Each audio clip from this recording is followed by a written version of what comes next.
Zimbabwean journalist Hopewell Chin'ono has vowed to keep fighting COVID-19 corruption. The government critic was released on bail yesterday after the state charged him with inciting public violence for calling on Zimbabweans to partake in anti-corruption protests in late July. Chin'ono joins us now live from Harare. Hopewell, good evening and thank you so much for your time. The Zimbabwean community, the South African community, and I dare say the world over, there's been great concern about you and about your well-being. How are you? I'm mentally strong. I was in prison for 6 weeks, and I guess the idea was to break my spirit and that of my colleague Jacob Ngaruvume, who was arrested together with me. The only problem that I had whilst I was in prison was I developed a fever from Sunday last week, and I'm still recovering from it. Let's talk about your conditions while under arrest. What were those like? They were horrible.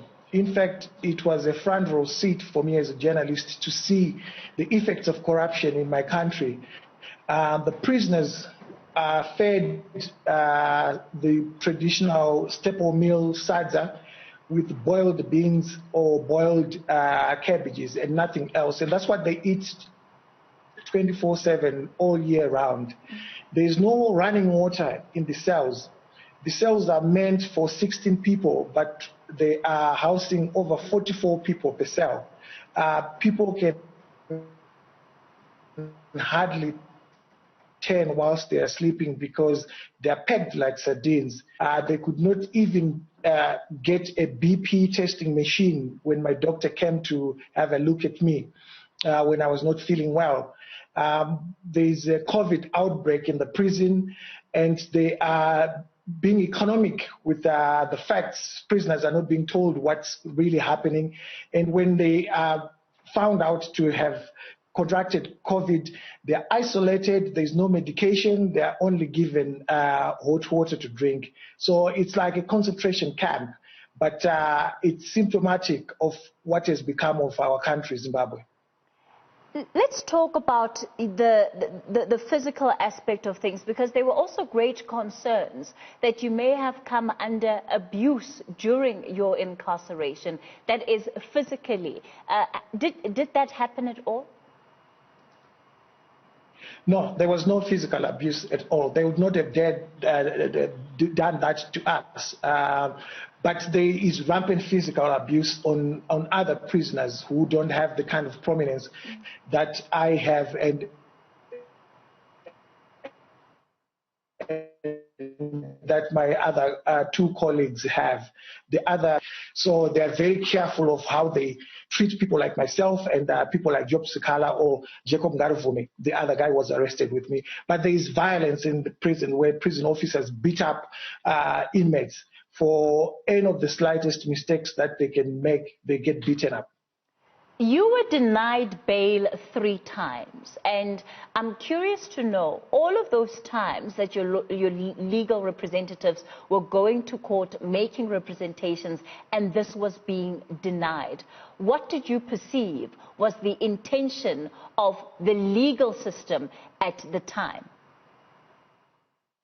The legal system was being used to settle a political score. Our arrest, we have concrete information that it was directed from the president's office. The real reason why now I was accused by ZANU-PF, they held a press conference before my arrest saying that I was tarnishing the image of the president and his family because his children were involved in some of the COVID deals. And one of the charges that you were faced with was, of course, inciting violence. And there were even insinuations that you were attempting to bring down the ZANU-PF government in Zimbabwe.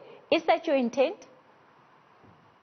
That's not true at all. That was a trumped-up charge to try and justify my persecution and my unjustified arrest. What we said was that there's so much corruption in Zimbabwe. There is need for people to use constitutional avenues that are available to citizens to protest against corruption.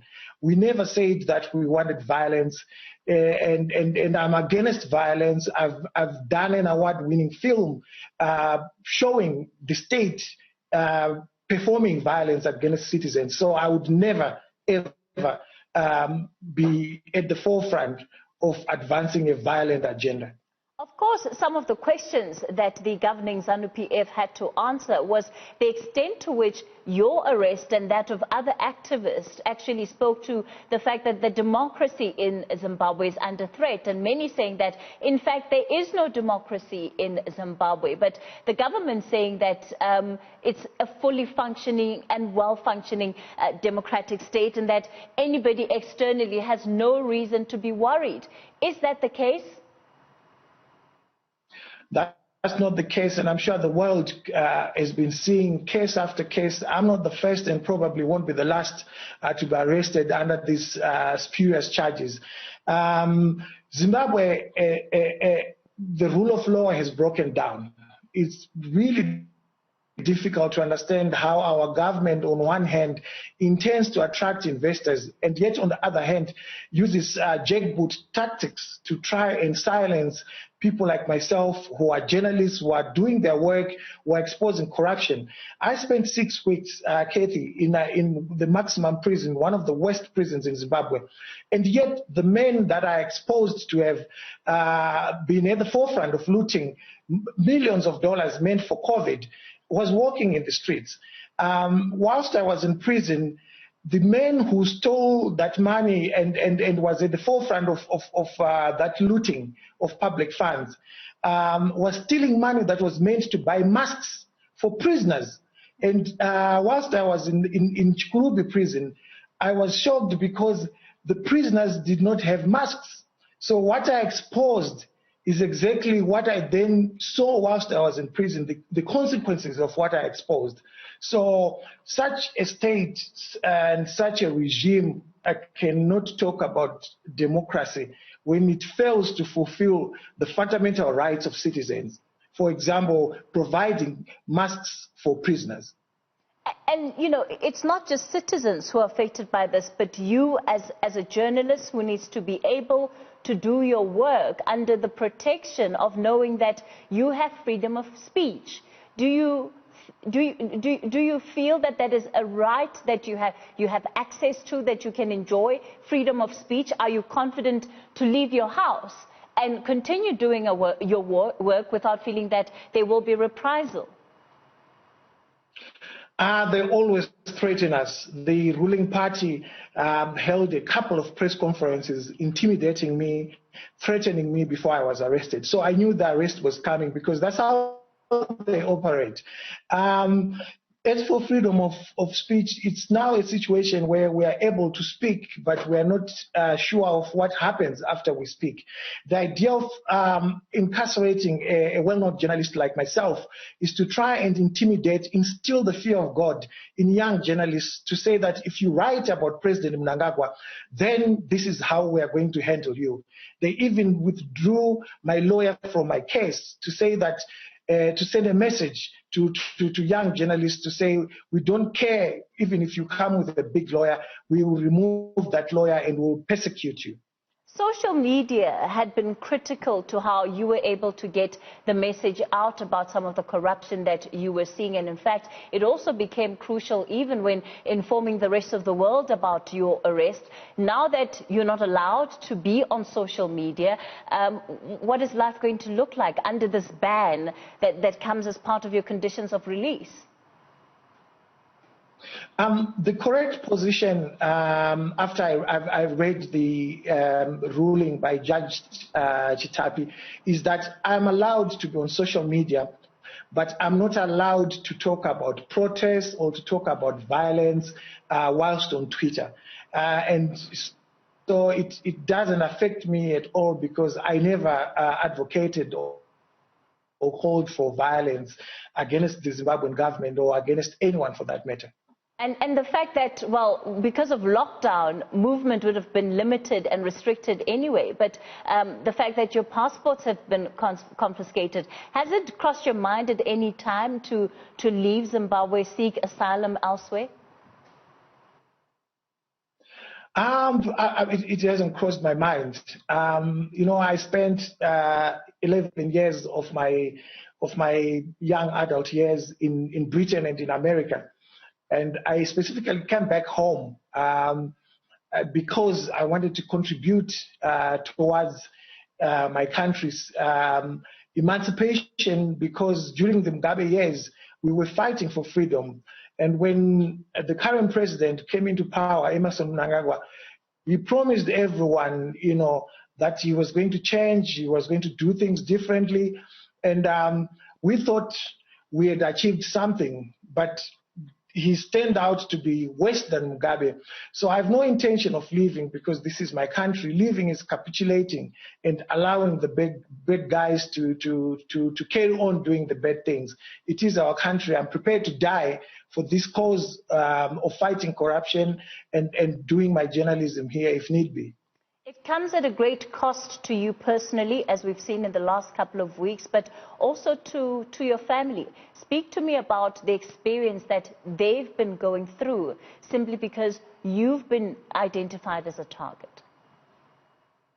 As you would imagine, family members get traumatized because, as you know, as a journalist, there are certain things that we are able to deal with. We have shock absorbers when it comes to some of these things, especially the persecution. But for my family, they were worried. Most of them are outside the country, so it was even more difficult because they were not able to come and see me at court. They would have to get reports through news channels like yours and to understand what was going on around my case. They were not able to speak to me, so it was a very difficult time. But this is something I had prepared them for years. I've been doing this for quite a long time, for almost 2 decades now. So they sort of understand that it comes with the terrain, but it's something that one never gets used to. What is it that those who support your cause can do in this moment for you, Hopewell, and I think for other journalists who are on the ground in Zimbabwe right now, who you're telling us are coming under increasing threat? I think what Zimbabwean citizens, Africans, and the rest of the world can do is to put pressure on the Zimbabwean government and Mnangagwa to respect the rule of law. We have one of the best constitutions in the world, if only it was being followed. But the president and his regime, they violate all the constitutional rights that are entitled to citizens. For instance, whilst I was consulting with my lawyers, they insisted on listening on what I was discussing with my lawyers, something that goes against our constitution. I had to go to the High Court to get a High Court order so that they would not open the doors whilst I was talking to my lawyers.